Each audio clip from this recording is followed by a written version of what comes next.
વડોદરા મહાનગરપાલિકા ખાતે 2 દિવસ અગાઉ મળેલી સામાન્ય સભામાં ઇલેક્શન વોર્ડ નંબર 15 ના મ્યુનિસિપલ કાઉન્સિલર ભાજપાના આશિષ જોશી અને વડોદરા મહાનગરપાલિકાના મ્યુનિસિપલ કમિશનર દિલીપ રાણા વચ્ચે તૂતુ મેમે ના દ્રશ્યો સર્જાતા કે જે ઉગ્ર બનતા તૂતા પર આવી ગયા હતા. તો વડોદરા મહાનગરપાલિકાના અધિકારીઓ કે જે ચૂંટાયેલા પ્રતિનિધિઓનું આ વર્તન અયોગ્ય લાગતા પાલિકાના અધિકારી અત્યારે પોતાના કામનો સમય ઘટાડીને 6 વાગ્યાની થી 10 મિનિટ કરી દીધો છે. જો કે અધિકારીઓ દ્વારા અંગે મેયરને આશિષ જોશી વિરુદ્ધ રજૂઆત કરવામાં આવી હતી. ત્યારબાદ ભાજપા પ્રમુખે પણ આશિષ જોશીને નોટિસ આપી છે.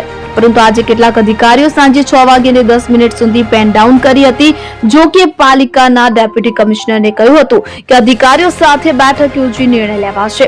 અધિકારીઓ કહી રહ્યા છે કે આશિષ જોશી માફી માંગે. જો કે આશિષ જોશી પ્રજાની માફી માંગી રહ્યા છે. વિસ્તારની સમસ્યા હલ નહીં થાય છતાં તેમણે પ્રજાની માફી માંગી હતી, પરંતુ કમિશનર કે મેયરની સમક્ષ માફી ન માંગી. એટલે કે આજરોજ મળેલી સામાન્ય સભામાં તેમને કોઈ માફી માંગી નથી, જેથી અધિકારી બેઠક યોજી નવી રણનીતિ નક્કી કરશે. આગામી દિવસોમાં અધિકારીઓ જોડે બેઠક કરીને યોગ્ય નિર્ણય લેવામાં આવશે તેવી રીતની વાત ડેપ્યુટી મ્યુનિસિપલ કમિશનર વહીવટી વિભાગના કેતન જોશી દ્વારા કરવામાં આવી છે. અત્રે ઉલ્લેખનીય છે કે ગત સામાન્ય સભામાં પ્રતાપનગર યમુના મિલ રોડ પર કાંસની સફાઈના મામલે ભાજપાના કોર્પોરેટર આશિષ જોશી અને કમિશનર દિલીપ રાણા વચ્ચે ઉગ્ર બોલાચાલી થઈ હતી, કે જેને લઈને મામલો ગરમાતો, જે બાદ સભા મુલતવી રહી હતી અને જે આજે ફરી મળી હતી.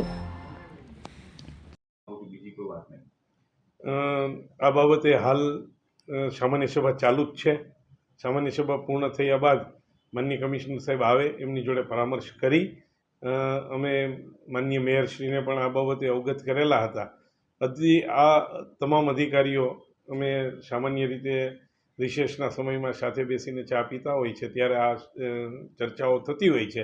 આવતીકાલે બધા અધિકારીઓ પોતાનો સૂર રજૂ કરશે અને માનનીય મેયરશ્રી અને માનનીય કમિશનર સાહેબ જોડે ચર્ચા કરી અને જે રીતે અધિકારીનો સમૂહ અવગત કરશે તે પ્રમાણે આગળની કાર્યવાહી કરવામાં આવશે. અમારા ધ્યાન ઉપર ચૂંટાયેલી પાંખ દ્વારા એવું મૂકવામાં આવ્યું છે કે માનનીય સભાસદશ્રીને પક્ષ દ્વારા શોકોઝ નોટિસ આપી છે, એટલે એમની સામેની કાર્યવાહી પક્ષના લેવલે ચાલુ હોય, એટલે એમના તરફથી અમને અવગત કરવામાં આવ્યું છે કે આ કાર્યવાહી ચાલુ હોય. હાલ તુરત જ અમે આ બાબતને સામાન્ય સભા પૂર્ણ થયા બાદ કમિશનર સાહેબ અને મેયર સાહેબની પરામર્શ કરી અને ત્યારબાદ આગળની વાત કરવામાં આવશે. 10 વાગે તમામ ઓફિસો ખાલી થઈ ગઈ. જી, પણ હાલ સામાન્ય સભા ચાલુ હોય એટલે ડેપ્યુટી મ્યુનિસિપલ કમિશનર તરીકે આપ જોઈ શકો છો કે મેં પણ કામ બંધ કરેલું છે. પણ હાલ ઇમરજન્સીને ધ્યાનમાં રાખીને જ્યારે જનરલ બોર્ડ ચાલુ હોય ત્યારે ડેપ્યુટી મ્યુનિસિપલ કમિશનર તરીકે કચેરીમાં હાજર રહેવું એ અનિવાર્ય હોય, એટલા માટે અમે હાજર છીએ. આજે માફી નહીં માંગે તો આપનું સ્ટેન્ડ શું રહેશે? ચલો એ તો આ સમૂહે નક્કી કરવાનું છે, મારું વ્યક્તિગત નથી. એટલે જ્યારે સમૂહ ભેગો થશે અને જણાવશે ત્યાર પછી આગળ મતલબ આજે તો 6-10 પછી બધાએ પેન ડાઉન કર્યું છે. Yes, exactly. પણ સાહેબ એ આશિષ જોશી તો જતા રહ્યા. આપણે જે માફીનો સામાન્ય સભામાં પણ અમારી બાબત માનનીય મેયરશ્રીને રજૂઆત હતી. જ્યારે સભા પૂર્ણ થાય પછી અમે એમને પરામર્શ કરીએ અને અધિકારીઓ જે નક્કી કરે તે પ્રમાણે. આ કોઈ વ્યક્તિગત બાબત નથી, આ કોઈ વ્યક્તિગત બાબત નથી. માત્ર હેતુ માનનીય કમિશનર સાહેબનું સન્માન સચવાય તે માટેનો છે. કોઈ પ્રજાજનોને મુશ્કેલી પડે એની માટે નથી. અમે પણ અધિકારીઓ પ્રજાના કામ માટે જ છીએ. ક્યાંય ને ક્યાંય પ્રજાને ઉપયોગી થઈ વડોદરા શહેરના વિકાસ માટે જ કાર્ય કરવા માટે તમામ અધિકારીઓ છીએ. પરંતુ જે વાત સામાન્ય સભાના મુદ્દાને લઈ અને માનનીય કમિશનર સાહેબના અપમાનજનક વર્તનને લઈ અને અમે અમારી રજૂઆત મેયરશ્રીને કરેલ છે.